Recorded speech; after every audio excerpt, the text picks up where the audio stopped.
ഇങ്ങനെയൊന്നും അല്ലടാ.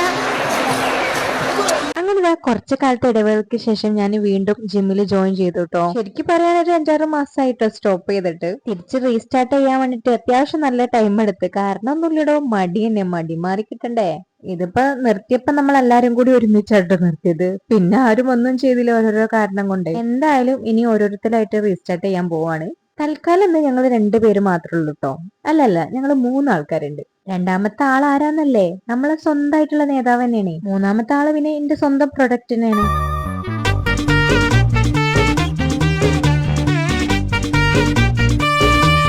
അല്ല, എന്താ ഇപ്പൊ കവി ഉദ്ദേശിക്കണേ? എനിക്കൊന്നും മനസ്സിലായില്ല. നിങ്ങൾക്ക് എന്തെങ്കിലും മനസ്സിലായോ? മനസ്സിലായതിനെ തായൊന്ന് കമന്റ് ചെയ്യൂ കേട്ടോ. ഇന്നിപ്പം കാസർഗോഡ് ജില്ലയിൽ ഓറഞ്ച് അലർട്ട് ആയോണ്ടേ ക്ലാസ് ഇല്ല.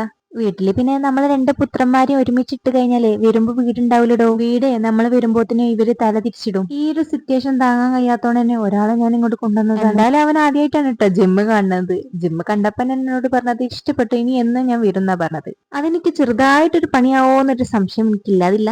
എന്തായാലും നമ്മൾ വന്ന കാര്യത്തിലേക്കാണ് കിടക്കാം. ഇന്ന് നമ്മളെ ലെഗ് ഡേ ആണ്. ലെഗ് ഡേയിലെ കാര്യങ്ങൾ ഞാൻ വിശദീകരിച്ച് പറയേണ്ട ആവശ്യമില്ലല്ലോ അല്ലേ? ഇത് പൊക്കണ കണ്ടാൽ നിങ്ങൾ വിചാരിക്കും വെയിറ്റ് ഒക്കെ ഇട്ട് പൊക്കാണെന്ന്. ഞങ്ങൾ ശരിക്കും നോക്കിക്കളി, ഒരു വെയിറ്റും ഇല്ലടോ. വെയിറ്റ് ഇല്ലെങ്കിലും ഇത് ചെയ്യാൻ നല്ല ബുദ്ധിമുട്ടാണ് കേട്ടോ. കുറച്ചിടെ നിർത്തിയോണ്ട് തന്നെ രണ്ടാമത് റീസ്റ്റാർട്ട് ചെയ്യുമ്പോൾ അത്യാവശ്യം നല്ല പെയിനും ബുദ്ധിമുട്ടുകളും ഒക്കെ ഉണ്ട് കേട്ടോ. ഇസൂന് എന്തായാലും വന്നോണ്ട് മാക്സിമം എൻജോയ്മെന്റ് ആയിട്ടുണ്ട്. ലെഗ് ഡേ ആയതുകൊണ്ട് തന്നെ അത്യാവശ്യം ടൈം എടുത്തിട്ടാണ് കേട്ടോ വർക്കൗട്ട് ഒക്കെ കഴിഞ്ഞത്. ജിമ്മിലേക്ക് വരുന്നതിന്റെ മെയിൻ ഉദ്ദേശം തടി കുറക്കാന്ന് മാത്രമല്ല കേട്ടോ, ഒരു മെന്റൽ സ്ട്രെസ് ഒക്കെ കുറഞ്ഞായിട്ട് എനിക്ക് ഫീൽ ചെയ്തിട്ടുണ്ട്.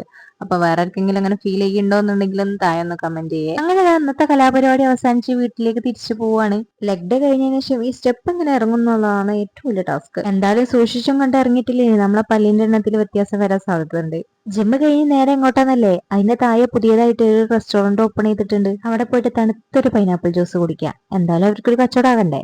അപ്പൊ ഇന്നത്തേക്ക് ഇത്ര ഉള്ളൂ. ബാക്കിയുള്ള വിശേഷങ്ങളായിട്ട് നാളെ കാണാം കേട്ടോ. Stay tune. ബൈ.